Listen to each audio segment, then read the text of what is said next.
Okay, Bismillahir Rahmanir Rahim. Nahmaduhu wa nasta'inuhu wa nastaghfiruhu wa nu'minu bihi wa natawakkalu alayh.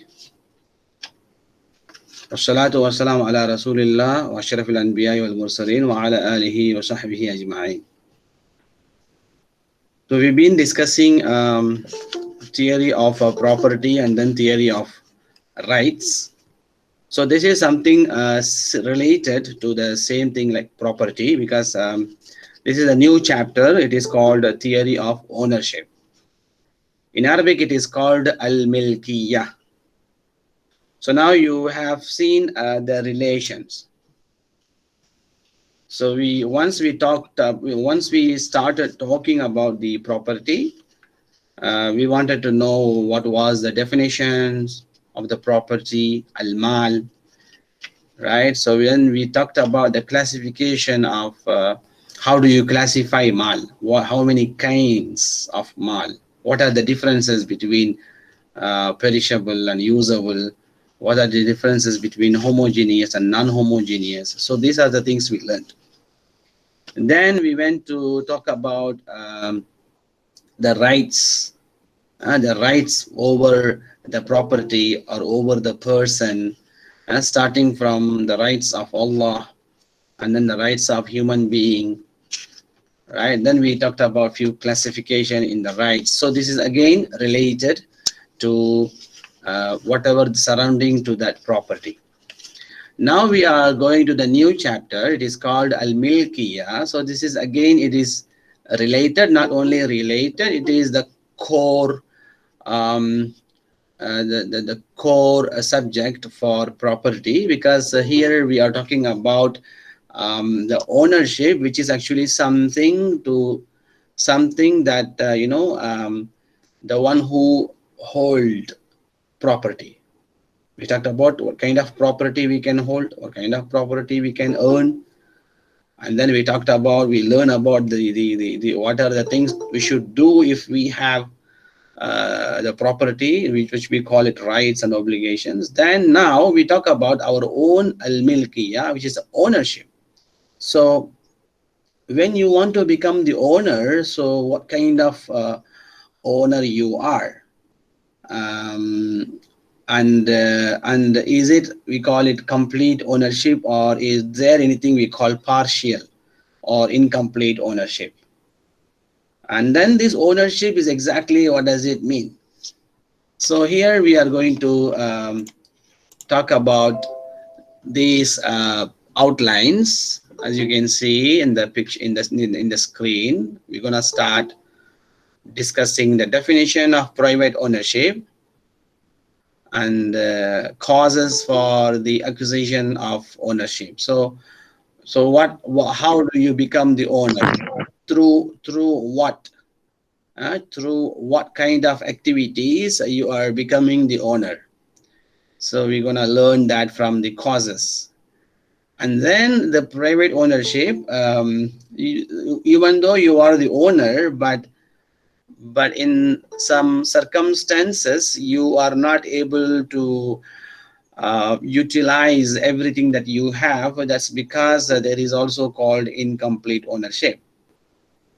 For example, like if you have a house and you give it to somebody for on rental basis, even though it is your house, it doesn't mean that you can go and stay inside the house. That's because you have given to somebody on the basis of leasing, right? So this is a kind of example that we'll discuss in incomplete ownership.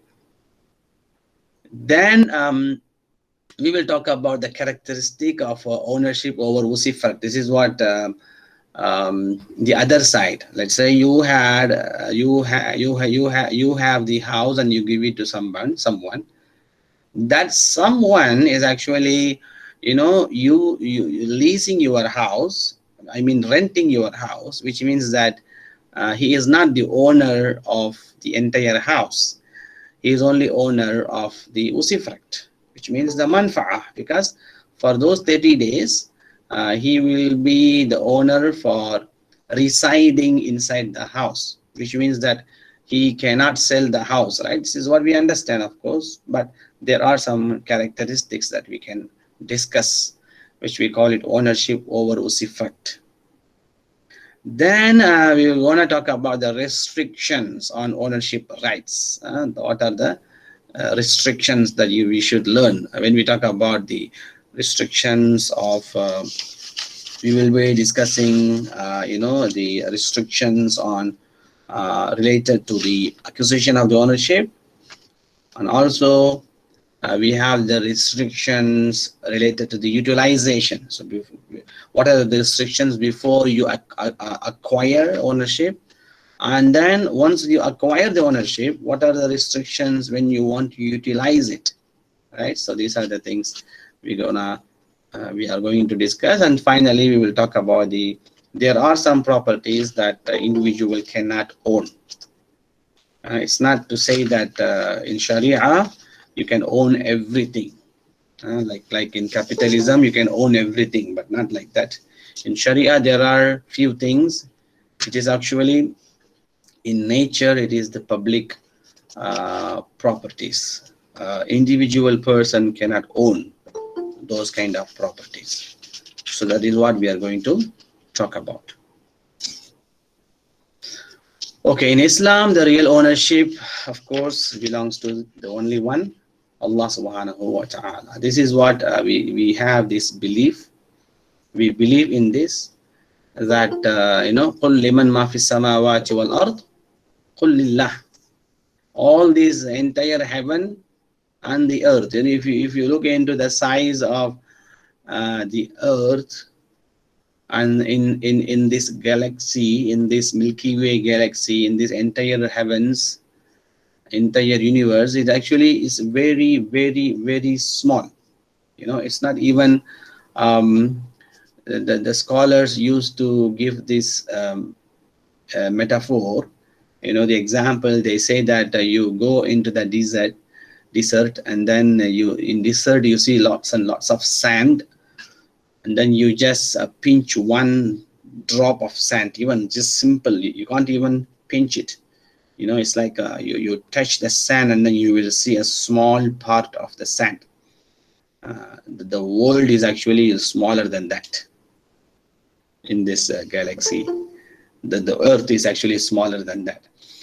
So what I'm trying to tell is actually Allah is bigger than everything, bigger than anything. If this is the size of the earth, then we need to understand the size of other planets. Then we need to see how much is the size of the sun. It is called that 1,500 times bigger. You can see that a sun is actually that's kind of size, bigger size. Then if you look in, then at the same time, the sun is not the biggest star in this universe. It is the smallest star. There are so many biggest stars in this universe, and then you can see that this is not one galaxy we talk about. We are talking about the multi galaxies. The more you go far and far, because there is no end. Until today, no one found the end. You keep on going and going and going. You keep on seeing that the earth is becoming so small, and then the galaxy, this Milky Way galaxy becoming so small, and then you will see multi galaxies. And then that's the reason why Allah said in Surah Al-Fatiha, He said, Alhamdulillahi Rabbil Alameen. Rabb al-Alameen. It is not one alam, it is in plural, al-Alameen. So one alam is actually what? What is one alam? One alam means one universe, one universe that we understand whatever it is today. Whatever so far we saw, what we call it, Quran says it is as-sama ad-dunya, which means that the nearest heaven that you see. Whatever that you see, you identify, whether you are sending the rovers or the movers, you are sending around to the Mars, right? So right now NASA has already sent to the Mars. It is taking the pictures and then sending to you. So we are seeing it, and all this is all actually possible. Of course, it is possible. The Quran never deny it. Quran says that you can actually go far with any kind of support. You just need a sultan. Quran says about sultan. Sultan means a kind of power that if you have it, you can actually go beyond this earth. But how far we can go? The far we can go, but you go and you go, you go. It's a never-ending story. So what I'm trying to tell here, we need to understand how small we are. At the same time, we are the only living. So far, we are the only living planet, and Allah Subhanahu wa Taala sent Adam to this earth so that every one of us can have an agenda. We are actually having agenda. It's not like that. My father and mother, they brought me to this world, so I have to live and I have to go. No, we came here with mission. We have to fulfill our responsibility. And Allah Subhanahu wa Taala created Adam for purpose. It's not something like I was born, so I have to die one day. It was a purpose that Allah Subhanahu wa Taala gave us this earth, and Allah has given us a very small earth to take care of it. That's why we are having this responsibility. So now Allah says, "Qul liman ma fis samawati wal ard."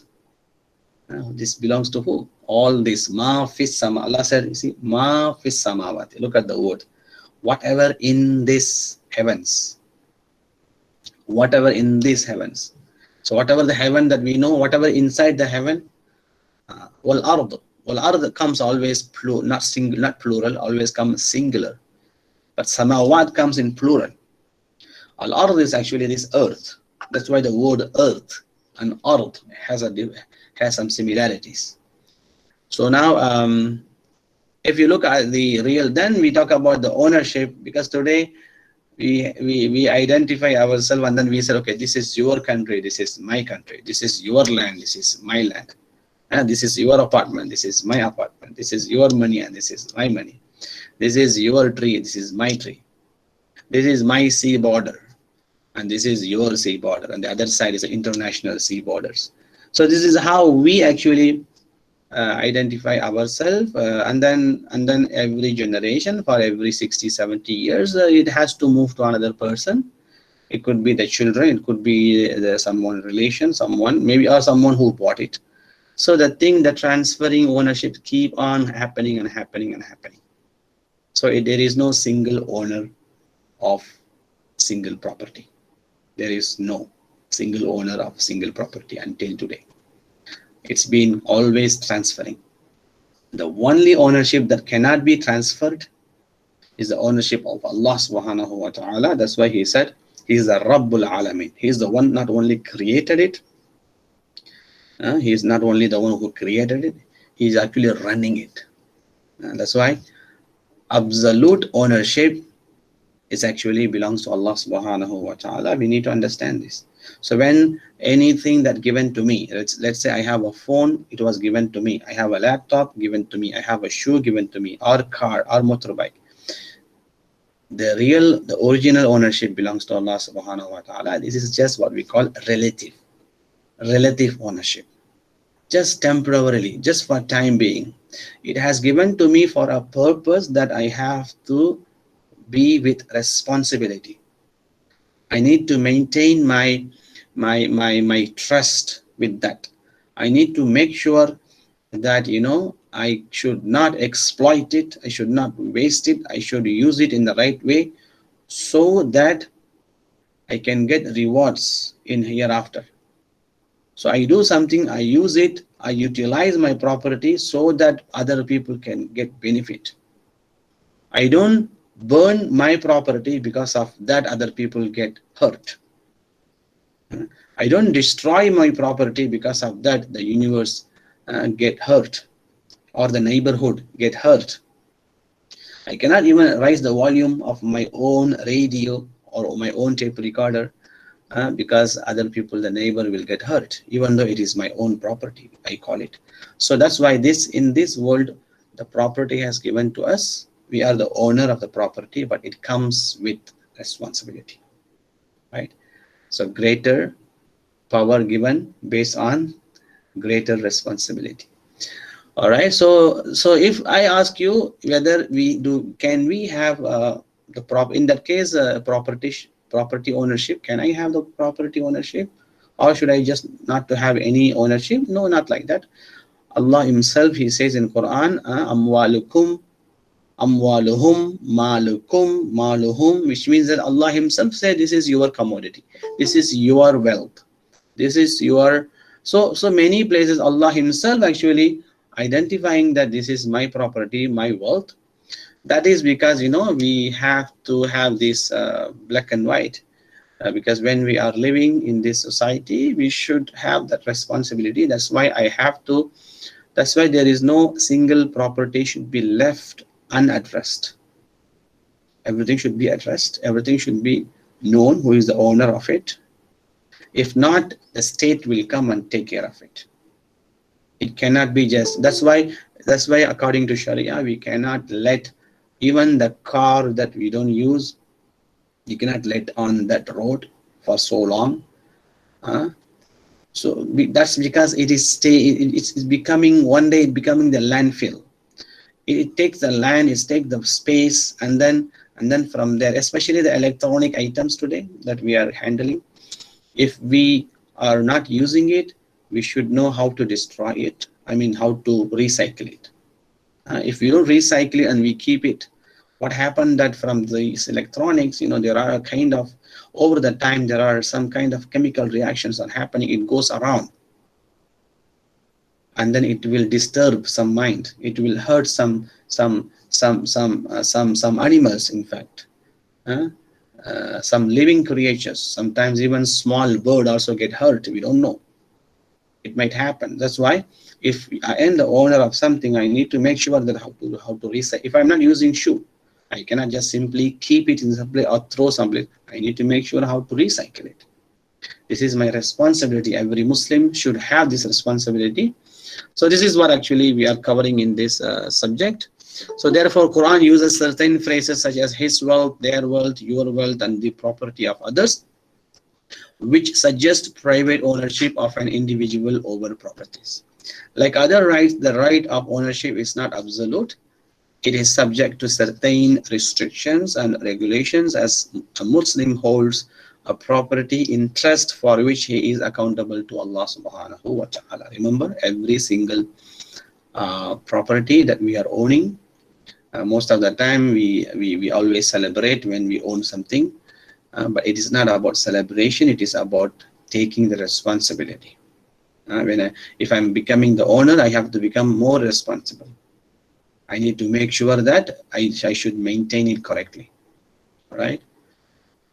Okay, in that case, what is the definition of private ownership? It refers to a right over property. See the definition? It refers to a right over property which excludes others and enables the owner to make use of the property itself or its usufruct. So this is the point where you should know the difference. The difference is actually what? Once you become the owner, by default you are excluding others. You are excluding others to use your property. You are excluding others to use the usufruct of the property. That is the most important part of the definition, which excludes others and enables. So you become enabled, you are capable of making use of the property or its usufruct. However, in certain situation, a person could be restrained, can be stopped from exercising ownership right over his property. For example, minority, insanity, prodigality, and sufha and bankruptcy. What happened that when these are the cases, we will be also discussing this quite extensive. We will be going to talk about it in the next subject, which is actually theory of contract. Here you just need to know there are some sort of people, some kind of people, whereby this is actually why Sharia is actually doing this, because to safeguard their interest. See, you want to deal with minority, and you ask a minority, okay, for example, there's a minor and then he's holding an iPhone, iPhone 12, and then you go there and say, okay, let me give you some chocolate, can you give me back your iPhone? Maybe the child likes chocolate more than the iPhone. I'm not sure today, but maybe this is an example. All right, maybe it might ready to make exchange. So in this case, this is not the proper thing, right? This is not the right thing. The similar thing can happen to insane, lunatic. Also can happen to the prodigality. This prodigality is who is actually someone who is actually like who never stops spending. There is an attitude that you give him 1,000 ringgit, the next minute 1,000 ringgit gone. It's like what we call sufha, prodigality. He doesn't know how to spend. He doesn't have the proper intelligence to manage, to budget the expenses. And also the bankruptcy. Someone is bankrupt, meaning to say he has to settle a lot to the bank or the creditors. So that's why he cannot do this, property selling and buying, because he is under the oath and he has to settle everybody. Then once left everything after settling, then he can use his own property. So these are the examples for those who cannot exercise the ownership. Okay, now let us go and talk about generally what is the cause for the acquisition of ownership. How do you become the owner? So far we found there are 3 ways that you can become the owner. Number 1 is quite common, which is actually contract. For example, you have something and you want to give to someone to take something. It's like an exchange. For example, you have money and you said, okay, I want to buy your phone. Can you take my money and give me your phone? So it's a contract, right? Or someone come and say that, okay, this is your birthday. Okay, let me give you my shoe. Let me give you my phone, or I buy a new pair of shoe. Or someone giving the donation to you. Let's say this is the money I give you, or this is the food I give you, or probably the sharika, the partnership, or the will, the wasiya. All this considered under contract. So when this contract happens between the 2 parties, then one of them is actually becoming the owner. The other one also becoming the owner in the sense that, when you pay him the money and then you take the phone, so you become the owner of the phone, but he is losing the phone, but at the same time he is becoming the owner of the money that you gave, because that 1,000 ringgit was in your possession and you were the owner. But the moment you exchanged, you took his phone and then you become the owner of the phone, and then you gave him 1,000 ringgit. The moment you gave him, he become the owner of the 1,000 ringgit. So this is how it happens through contracts. Then you have inheritance. I think this is also quite common. In contracts, a person becomes the owner of a property intentionally. In inheritance, a person becomes the owner of a property by operation of law. So this is what we call inheritance law, mirath, fara'id. This is what we call. So once a father or the wife or grandfather, so when they pass away, when they die, so the whatever that they left, if they didn't make any wasiya, if they didn't make any will, if they say, okay, I want to give everything to this masjid or to this trust or to this yatim trust, but not entirely cannot go there. According to Sharia, if someone do the will, if someone write will, only 1/3 of, it's called sulus, only 1/3 of his property will go. Even though he said, I want to give everything, it cannot go, because it has to go to the children, to the rightful heirs, right? If there is no children, it goes to wife, or if it is wife, it goes to husband or brother. There are so many things. You will be learning the inheritance if you continue to register for fiqh for economist 3. Okay, this is fiqh for economist 1. Then you have 2. Then you have number 3, where inshallah you will be learning inheritance law. All right.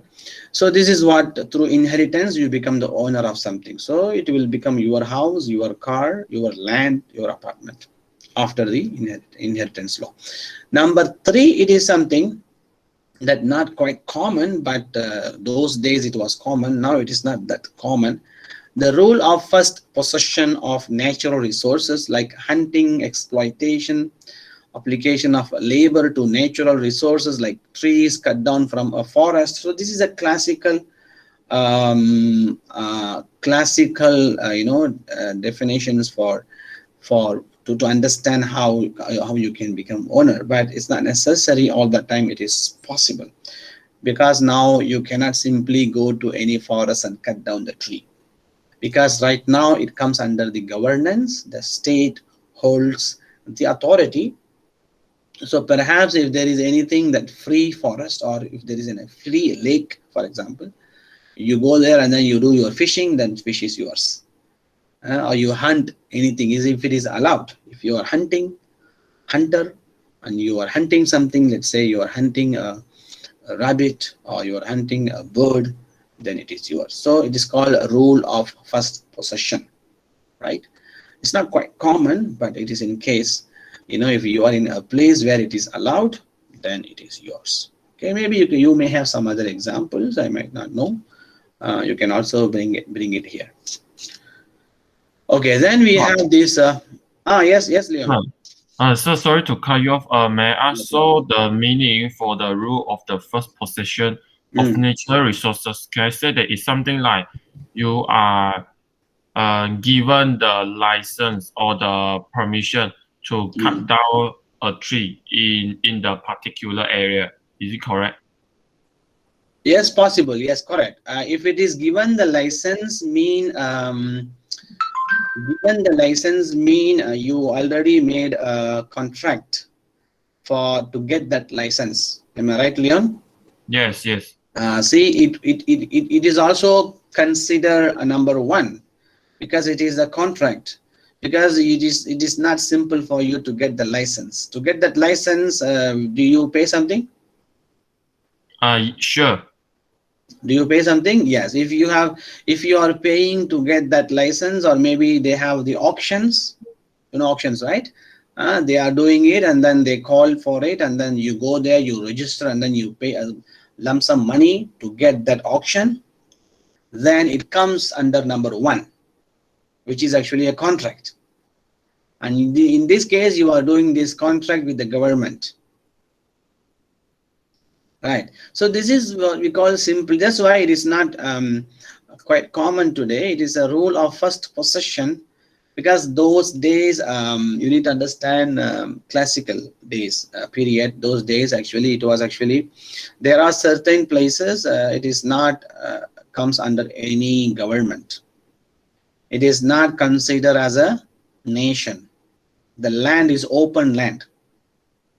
Even today also we have, but we cannot say that it is available in our country. Maybe some other country, if you go there, it is an open forest, open land. Maybe in Africa, for example, it is allowed for you to do hunting. People go there, always they go, they shoot. I mean, they do video shoot.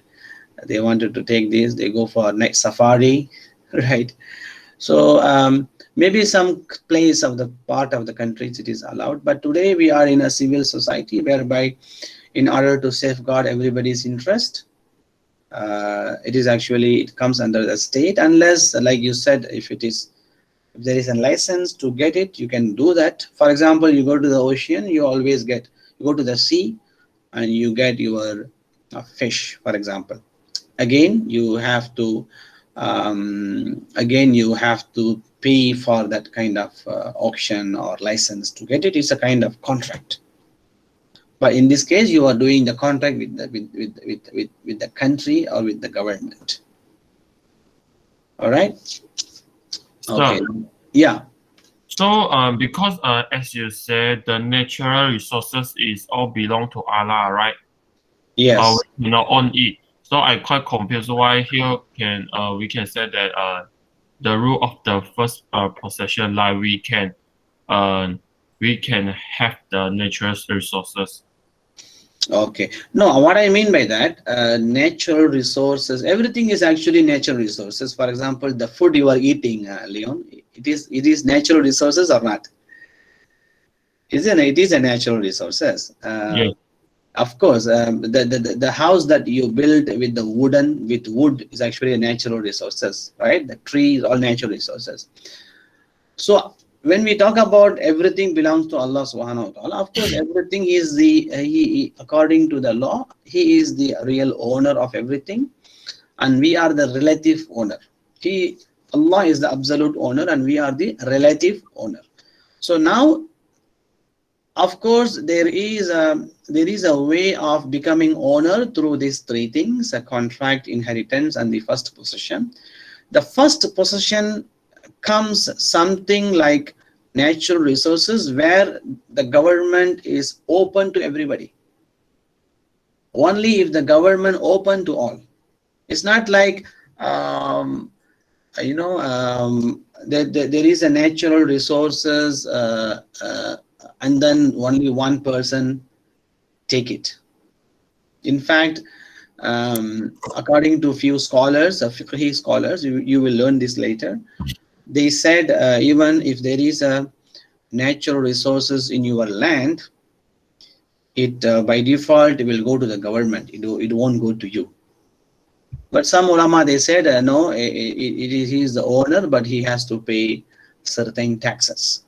So what I'm trying to tell, everything belongs to Allah subhanahu wa ta'ala. But if you are under the term, if you are within if you are within the rules, within the policy that the government has made, then of course you are becoming the owner of it.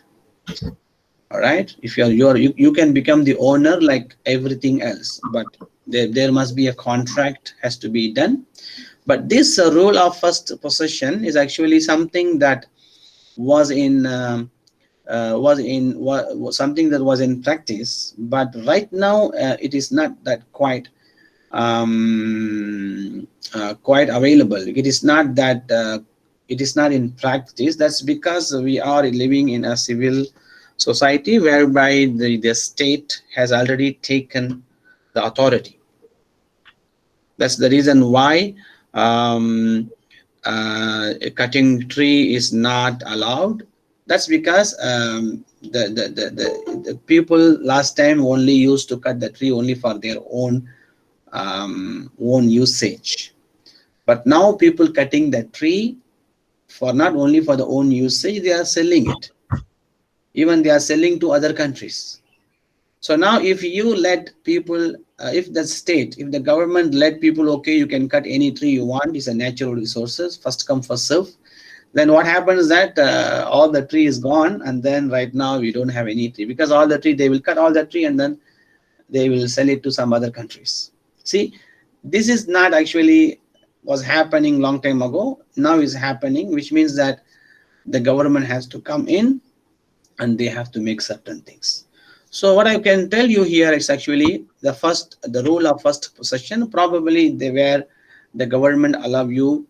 For example, this is the free lake. This is the open lake. You go there and you do fishing. When you do fishing, it comes to you, then it is yours, because the first possession, right?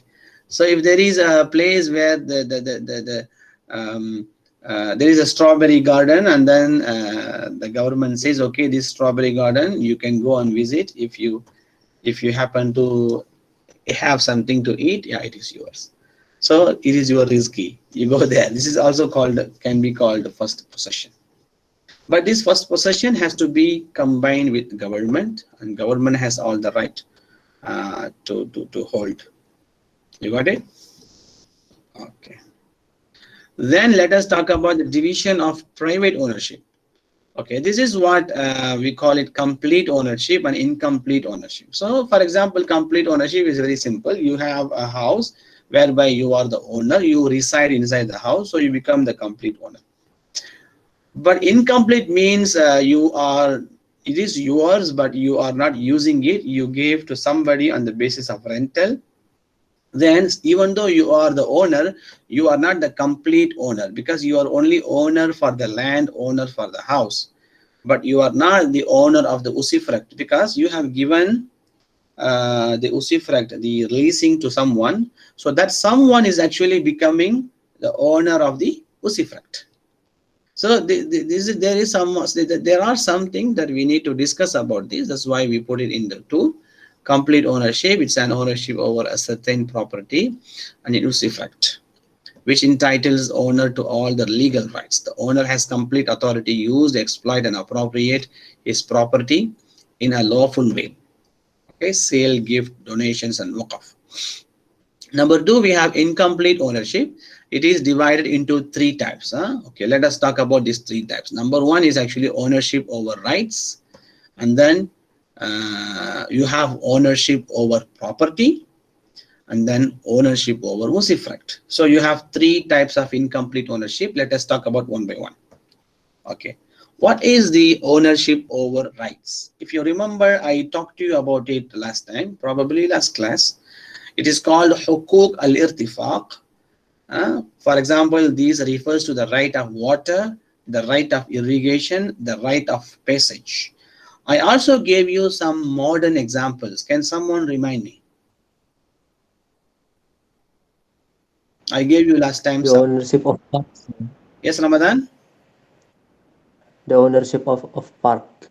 Exactly. Very good. The ownership, I mean the rights over the park, the public park. What else? Electricity. Very good. What else? Swimming pool and gym. Very good, Mustafa. Swimming pool, water utility. Yes, now you understood. So now you see those things that actually you happen to be in that taman, so that you have the right to use that particular garden or the sports center. You are in that particular apartment, you are the owner of that particular apartment, so that you are entitled to use the swimming pool or gym. So this is what we called ownership over rights. It is called hukuk al-irtifaq. Yeah, these rights cannot independently trade because they are related to land. So anyone owns the land owns the rights. So now this is where actually we need to understand why we are talking about it. Now, that particular right, what we call it hukuk al-irtifaq, can I sell that particular right to somebody? Can I exchange for that someone? The answer is no, because you cannot. Yeah, you see, because this thing will bring chaos, because you cannot let a third party come to your apartment and then use the swimming pool. You cannot give that right to someone. Also the taman, the housing areas, you cannot sell particularly, and then he cannot come and say, no, I bought this.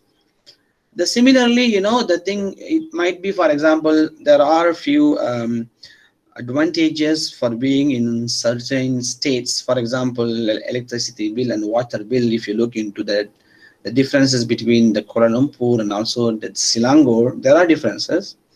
So these things also cannot be sold to someone. The Sharia thinks about it. The Sharia says it comes together with the property.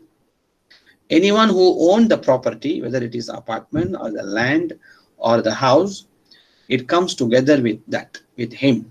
So you cannot separately sell to someone. Right? This is what we call hukuk al-irtifaq. Sir. Yes. So may I give you an example, like if now I'm living in Taman A. In this Taman A, we have the public facility for only the resident who stay in the Taman A, like a swimming pool and the park and also the gym room. But now, if today I want to invite my friends like from the Taman B to enjoy all this facility. Yes. So is it possible or how? No. We only talk about selling. We are not talking about bringing friends and family. It's not about it. Oh, We are oh, only so talking can I say that selling. I have no right like to, because like this facility, for example, like gym room, it is Mm, located in Taman A. But mm. now if I want to rent this gym room to other Taman people, so Uh, this is not possible, right? exactly. You cannot rent it out to someone. You cannot sell it to someone because this is not a property for you to sell. This is actually we call ownership over rights, because this is not your owner. You are not the owner of that particular thing. You're only owner of over rights. Over rights, meaning to say that you have the right to use that facility. You have the rights to go to the swimming pool. You have the rights to go to the sports complex. So you cannot you cannot sell your right to someone. That is what the idea. Other than that, you can of course bring your family and friends, because everybody do that, so it is not a problem as long as the taman, the management says okay. That's why when you go to any apartment, the security will discuss with you, and then of course they will record who comes and who goes. So this is all very important. That's why when you stopped by security, you have to be kind enough to give you information. You cannot say that how come you stopped me? Do you know who am I? There is no point of getting angry like that, because we need to know that the security is doing their job. What if you are the owner of that one apartment in that particular condo, then because you of course you want everybody to make sure that your security is checked and then let them in, right? So that's why there is no problem with that. So whenever we go to any taman nowadays, there's a security. We need to go through. We need to pass through the security. So here we are talking about renting to someone or selling to someone. It might happen in so many other ways. Maybe if you can think again, it might be happening. That's why the Sharia says you are not supposed to do that. You cannot sell that kind of right to someone, because these rights are not commodity, right? Now, and the second one, ownership over a property. It refers to a situation where a property is owned by one person and it is usufruct by another. For example, in a leased house, the owner only owns the house while the usufruct is owned by the lessee.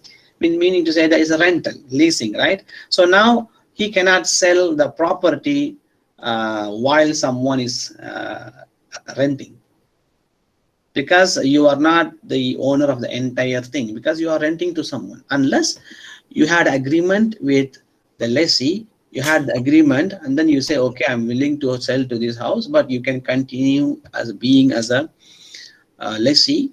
Then if the lessee agreed, then there shouldn't be a problem. But other than that, no one can just simply sell the house while someone renting the house. Similarly, is go to C, this next one, ownership over usufruct. It refers to the benefit of the asset while the owner owns the asset. It can be obtained through borrowing, i'ara, lease, ijara, endowment, waqf, also will, wasiya. In lease ijara, a certain usable property such as a house, a car, or a book is leased in return for a consideration. The lessee who owns the usufruct may use it himself, or he may allow someone else to use it in return for a consideration or free, as long as the property is used for the same purpose. So this is where we actually can understand that, let's say you took the house and then there is a 4 rooms, but you don't need 4 rooms. So what you did, you pay for 4 rooms, but you give it to somebody. The other 2 rooms you give it to. It's like a subcontract. Yeah, it's like a sub. As long as it is being used for the same purpose, it's okay, right? But someone cannot simply go and sell to someone the house. That's because you are not the owner of the house. Of course, it cannot happen. I'm just saying.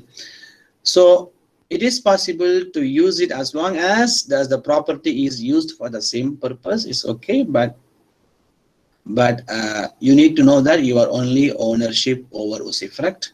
You are not the ownership over the property. So all these three we told you here because it is called incomplete ownership. So in this incomplete ownership, definitely you are not able to sell the entire property to someone because it is incomplete ownership.